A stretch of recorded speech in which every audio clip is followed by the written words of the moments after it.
Welcome back to the channel. Today we are going to put this all together. What I am using is a 12mm deep socket, and you can use a 12mm monkey wrench if you want to. This is just what I had laying around. Here I am checking to make sure that the O-ring is still nice and snug in there. And here is the clutch master cylinder. That fitting there is what we will be taking off. As you can see, the deep socket fits on perfectly. Now it is on there a little tight, so you will have to use a little muscle. Here I am just unscrewing it counterclockwise. It's coming out, coming out.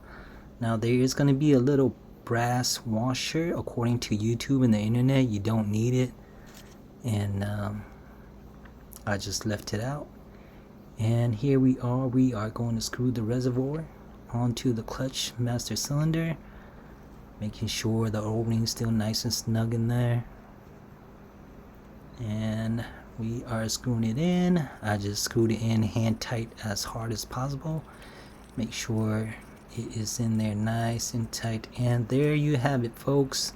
Very straightforward, very simple. Please subscribe. Thank you.